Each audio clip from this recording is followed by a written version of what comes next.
கர்த்தருக்கு ஸ்தோத்திரம். இந்த நாள் தேன் துளி நிகழ்ச்சியிலே உங்களை நான் மீண்டும் சந்திப்பதில் அதிக மகிழ்ச்சி அடைகிறேன். இந்த வாரம் தொடர்ந்து நாம் இயேசு கிறிஸ்துவனுடைய உயிர்த்தெழுதலுடைய வல்லமையை நாம் பார்த்து கொண்டு வருகிறோம். அவர் சொன்னபடியே உயிர்த்தார். கல்லறையிலே அவர் இல்லை. அவர் வெளியே வந்து தம்மை உயிரோடு இருக்கிறவராக தன்னுடைய சீஷர்களுக்கு காண்பினார். ஆனால் சீஷர்கள் அதை நம்ப மறுத்துவிட்டார்கள். அவர்களுடைய பலருக்கு பல சந்தேகங்கள்லாம் இருந்தது. அந்த சந்தேகங்கள்லாம் பார்க்கும் பொழுது இயேசு கிறிஸ்துவனுடைய அந்த சிலுவை மரணத்தினாலே வெற்றி உயிர்த்தெழுந்ததினாலே கன்ஃபியூஷன் டு ரெவலேஷன், அவர்களுக்குள்ளாக இருந்த ஒரு குழப்பம்.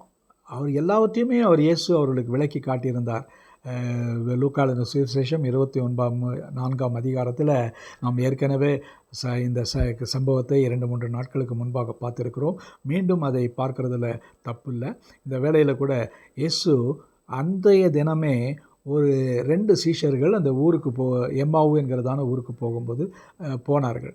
அந்த இடத்துக்கு போகின்ற வழியில் அவர்கள் நம்பிக்கை இழந்தவர்களாக, ஒரு ஹோப்லெஸ்னஸ், ஒரு எந்த விதமான நம்பிக்கை இல்லாதபடி, ஐயோ நம்பிக்கையே இல்லையா ஆண்டார், இவரே நம்பியிருந்தோமே, இவர்தான் மேசியா வரப்போகிறார், இவர்தான் எங்களை ரட்சிப்பார் என்று நம்பியிருந்தோம் என்று பயந்தார்கள். அவர்களுக்கு ஒன்றுமே இல்லை.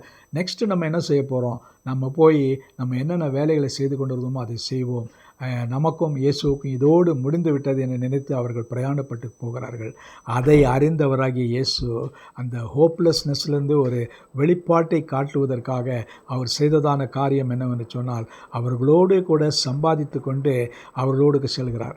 அவர்களுக்கு இவர்தான் இயேசு என்று தெரியவில்லை.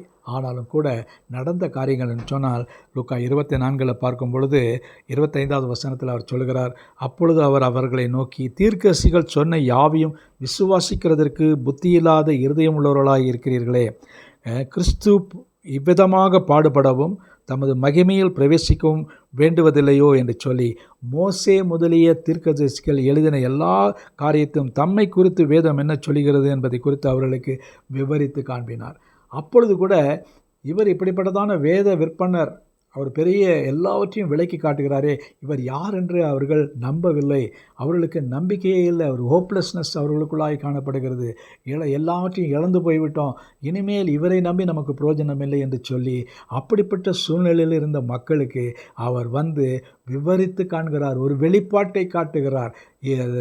டோட்டல் ரெவலேஷன் ஆஃப் காட், அவரை குறித்து, அபவுட் ஹிம்செல்ஃப், இயேசுவையே யார் என்பதை அவர்கள் அறிந்து கொள்ள வேண்டும் என்று மோசே எழுதின தீர்க்கதரிசிகளை முதலிருந்து எல்லாவற்றையும் விளக்கி காட்டுகிறார். அதன் பின்புதான் அவர்களுக்கு ஒரு தெளிவு. அவர் அந்த அப்பத்தை பிட்டு அவர்களுக்கு புசிக்க கொடுக்கின்ற வேளையில் அவருடைய கண்கள் திறந்தது. இன்றைக்கும் கூட கண்கள் திறக்கப்பட முடியாதபடிக்கு எத்தனையோ பேர் நம்பிக்கையின்மையில் வாழ்ந்து கொண்டு இருக்கிறார்கள். ஹோப்லெஸ்னஸ், இயேசு இல்லாத ஒரு வாழ்க்கை. இயேசு இருந்தால் எப்படிப்பட்ட ஒரு வாழ்க்கை இருக்கணும்னு சொன்னால், ஒரு வெளிப்பாட்டின் ஒரு ஆசீர்வாதமான ஒரு வாழ்க்கை, வெற்றிகரமான ஒரு வாழ்க்கை, மகிழ்ச்சியான ஒரு வாழ்க்கை கிடைக்கும். இதை அறியாதபடிக்கு இந்த பொக்கிஷத்தை மறைத்து வைத்து கொண்டு தெரியாதபடிக்கு வாழ்ந்து கொண்டு இருக்கிறார்கள். அந்த 2 சீஷர்களைப் போல நாமும் கூட பல நேரங்களிலே இயேசுவை அறியாதவர்களைப் போல காணப்படுகிறோம். அப்படி அல்ல. இந்த நாளில் கூட இயேசுதான் ஆண்டவர் என்பதை அறிந்து, பழைய ஏற்பாட்டில் சொன்னதெல்லாம் நிறைவேறிட்டு அவர்தான் இவர் என்பதை அறிந்து அவரை நம் சொந்த இரட்சகராக ஏற்றுக்கொள்ள வேண்டும். அப்படி செய்வோம் என்று சொன்னால் நம்முடைய நம்பிக்கை உறுதியாகும். நம்முடைய நம்பிக்கை இன்மை, ஹோப்லெஸ்னஸ் மறைந்து ஒரு பெரிய வெளிப்பாடு கிடைக்கும். அந்த வெளிப்பாட்டுக்காக இன்று காத்திருப்போமா?